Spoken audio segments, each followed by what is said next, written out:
حضرت آدم اور حضرت حوا علیہم السلام نہایت ہی آرام اور چین کے ساتھ جنت میں رہتے تھے۔ اللہ تعالیٰ نے فرمایا تھا کہ جنت کا جو پھل بھی چاہو بے روک و ٹوک سیر ہو کر تم دونوں کھا سکتے ہو، مگر صرف ایک درخت کا پھل کھانے کی ممانعت تھی کہ اس کے قریب مت جانا۔ وہ درخت گیہوں کا تھا یا انگور تھا، تو دونوں اس درخت سے مدت دراز تک بچتے رہے، لیکن ان دونوں کا دشمن ابلیس برابر تک میں لگا رہا۔ آخر اس نے ایک دن اپنا وسوسہ ڈال ہی دیا اور قسم کھا کر کہہ دیا کہ میں تم دونوں کا خیر خواہ ہوں، اور اللہ تعالیٰ نے جس درخت سے تم دونوں کو منع کر دیا اس درخت کا پھل کھا لو گے تو تم کو کبھی جنت سے نہیں نکالا جائے گا۔ پہلے حضرت حوا شیطانی وسوسہ کا شکار ہو گئی اور انہوں نے حضرت آدم علیہ السلام کو بھی اس پر راضی کر لیا، اور وہ ناگہاں غیر اداکاری طور پر اس درخت کا پھل کھا گئے۔ آپ نے اپنا اجتہاد سے یہ سمجھ لیا کہ نہیں، طنز یہی ہے، اور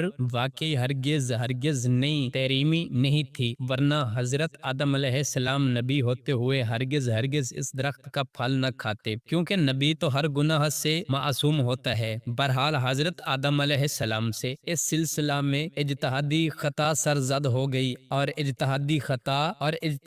خطا معصومیت نہیں ہوتی، لیکن حضرت آدم علیہ السلام چنانچہ دربار الہی میں بہت مقرب اور بڑے بڑے درجات پر فائز تھے، اس لیے اجتہادی خطا پر بھی مورت عتاب ہو گئے۔ فوراً ہی بہشتی لباس دونوں کے بدن سے گر پڑے، جنت کے پتوں سے اپنا سطر چھپانے لگے، اور خداوند قدوس کا حکم ہو گیا کہ تم دونوں جنت سے زمین پر اتر پڑو۔ اس وقت اللہ تعالیٰ نے حضرت آدم علیہ السلام سے دو خاص باتیں ارشاد فرمائی۔ ایک تو یہ کہ تمہاری اولاد کے ہمیشہ آپس میں انسانوں کی دشمنی چلتی رہے گی، دوسری یہ کہ عمر بھر تم دونوں کو زمین میں ٹھہرنا ہے، پھر اس کے بعد ہماری طرف لوٹ کر آنا ہے۔ قرآن مجید میں اس واقعے کو اللہ تعالیٰ نے یوں بیان فرمایا ہے، تو جس کا ترجمہ یہ ہے، تو شیطان نے ان دونوں آدم علیہ السلام اور حضرت حوا کو جنت سے لغزش دی، اور جہاں رہتے تھے وہاں سے ان دونوں کو الگ کر دیا، اور ہم نے فرما دیا کہ نیچے اتر آؤ، آپس میں تمہارا ایک دوسرے کا دشمن ہوگا، اور تم ایک وقت تک زمین میں ٹھہرنا اور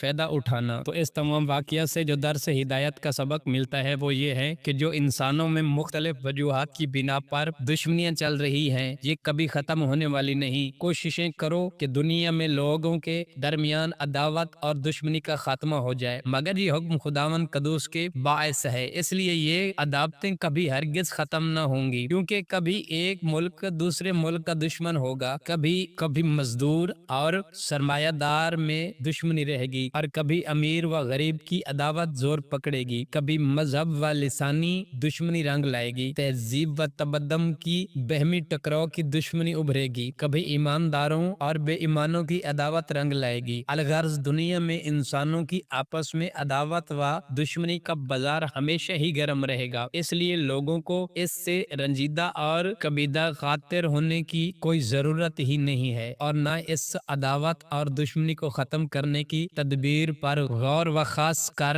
کے پریشان خاطر ہونے سے کوئی فائدہ ہے، کیونکہ جس طرح اندھیرے اور اجالے کی دشمنی، آگ اور پانی کی دشمنی، گرمی اور سردی کی دشمنی کبھی ختم نہیں ہو سکتی، ٹھیک اسی طرح انسانوں میں آپس کی دشمنی کبھی ختم نہیں ہو سکتی، کیونکہ اللہ تعالیٰ نے حضرت آدم علیہ السلام و حوا سلام اللہ علیہ کے زمین پر آنے سے پہلے ہی یہ فرما دیا کہ یعنی ایک انسان دوسرے انسان کا دشمن ہوگا، تو یہ عداوت و دشمنی خلقی و فطرتی ہے، کیونکہ جو حکم الہی اور اس کی مشیت سے ہے، تو پھر بھلا کون ہے جو اس عداوت کا دنیا سے خاتمہ کر سکتا ہے۔